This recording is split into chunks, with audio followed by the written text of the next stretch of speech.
We're back, and there is more fallout on the big Epstein story being broken by, of course, Project Veritas and James O'Keefe. Ryan Saavedra from Daily Wire has made some good points, and in fact, Donald Trump Jr. has just commented on this story in the past few minutes. Saavedra said, ABC News' Amy Robach says she had the bombshell story on Jeffrey Epstein 3 years ago. That means she had the story in 2016. She said, quote, we had Bill Clinton. In 2016, Bill Clinton's wife, Hillary, was running for president. We may never know why ABC News killed the story. Gee, I wonder why. He continues, this entire bombshell story centers around one word, Clinton, who, of course, is still making noises about re-entering for 2020. He says, replace Clinton with Trump, and ABC News would have hired an entire division of investigative journalists to dig up everything they could find. This was the same media industrial complex that devoted all those resources, despite no corroborating evidence, to the completely fallacious false P-Gate dossier, which was a complete hoax. No evidence backing it up. They put it on air anyway. Donald Trump Jr. comments, they cover this up for 3 years, and they're not the enemy of the people. I truly hope people wake up and see what the media truly is. This is sickening. Yeah, not going to do too much for those record low trust in media polls, is it, that they sat on this story for 3 straight years because it basically identified Clinton as one of the main protagonists. If that was Trump, it would have been a very different story indeed. Now, there's an article up on Summit News, which is a video. Chinese social credit score publicly shames bad citizen for jaywalking. We knew this was happening, but this is just another video example of it.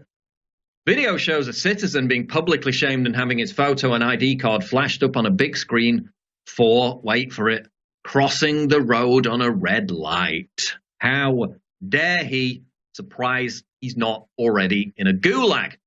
Chinese facial recognition system to discourage minor traffic violations.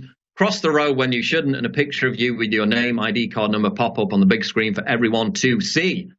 Recall, the media says, oh, this is just a localized issue. They're not integrating all these databases. Yes, they are. They're integrating the facial recognition databases with people's citizen ID cards and then punishing them on that. Because we had a story a couple of months ago, or even more recently than that, where it said in China, to use the internet, they would have to first go in and type in their national ID card and then do the facial recognition online. So if you've been a naughty boy or girl, not only do you get publicly shamed, you don't get to use the internet. Under its social credit score system, China punishes people who criticize the government as well as numerous other behaviors, including bad driving, smoking on trains, buying too many video games, or buying too much junk food. Back in August, the communist state bragged about how it had prevented 2.5 million, quote, discredited entities from purchasing plane tickets and 90,000 people from buying high-speed train tickets in the month of July alone. So again, this is about population control. You don't get to use the internet. You don't get to travel because you may have engaged in one of these miscellaneous bad behaviors. And it gets down to the point where it's going to be based on denunciations, just like Nazi Germany, where your neighbor says you engaged in a certain behavior. Bang, that goes on your social credit score. And maybe you don't get to use the internet. Maybe you don't get to buy food because your credit card gets declined. And as I write in the article, thank God here in the West, we don't get publicly shamed, deplatformed, and punished for our political opinions or perceived misbehavior. Oh, wait a minute, we do, because we're completely mirroring the communist Chinese social credit score system. But I don't want to be too mean to China, because they at least haven't denied hospital treatment for people caught up in their social credit score system, or at least not yet, to my knowledge, unlike in the UK. Headline, UK National Health Service to deny treatment to racists and sexists. Now, I saw this on a news broadcast last week where it was literally introduced by the anchor of the newsreader saying, is it time to deny racists hospital treatment? So this was already being floated in the news a week ago, and now it's being confirmed in at least one area of the country. The National Health Service NHS Trust in the UK has announced that it will deny treatment to patients it deems are racist or sexist. The North Bristol NHS Trust said that, quote, threatening and offensive language, as well as racist or sexist language, gestures, or behavior, and malicious allegations, whatever the hell that means, would all be punishable offences.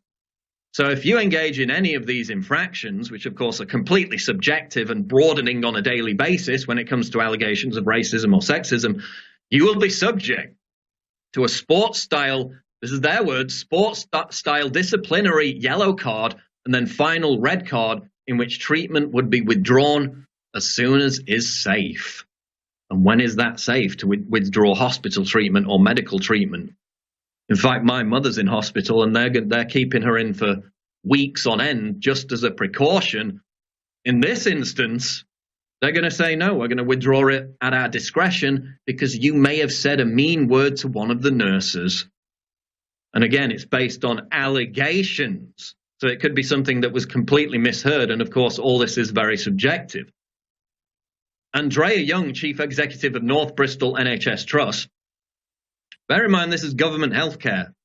This is what people have to use. They can't afford private healthcare. They pay their taxes. This is what they get. Oh, but they don't get it if they're called a racist. This is worse than anything China has done that I've read so far. She said, quote, we have staff from many different backgrounds from all over the world. We pride ourselves on our commitment to equality, which is a fundamental value of the NHS. We're sending a strong signal that any racism or discrimination is completely unacceptable. We want staff to challenge and report it, and we want everyone to know that it will have consequences. How many scandals have there been of nurses, doctors mistreating individuals in hospitals and care homes simply because they don't like them? They could abuse this to report people as racist when they actually haven't done anything wrong. We had the NHS.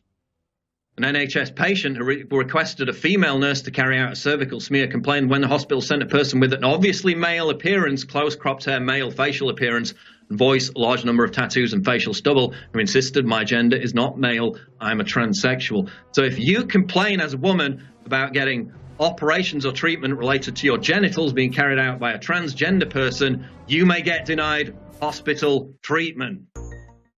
Well, Epstein cover-up is trending on Twitter right now. I'm surprised they even let that happen. But what headline did Twitter choose to feature in their moment to describe this story? Was it ABC News sat on Epstein scandal for 3 years, or was it ABC News covered up Epstein scandal for 3 years, or was it ABC News anchor said she was 100% sure Epstein was murdered? No.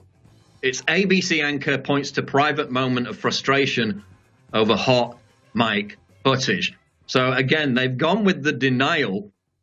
They've gone with the softball of this story, completely undermining and blacklisting the true narrative which this story should have produced. Once again, trying to further the cover-up in making this story seem like it was about non-corroboration of evidence, when of course we know ABC News and the rest of the media will run with any ridiculous story so long as it's Orange Man bad related with no corroborating evidence whatsoever. So they're already trying to pile on and make it about her disavowal rather than her initial comments, which her disavowal does nothing to disprove. Absolutely incredible, but par for the course with Twitter, social media, and the mainstream media.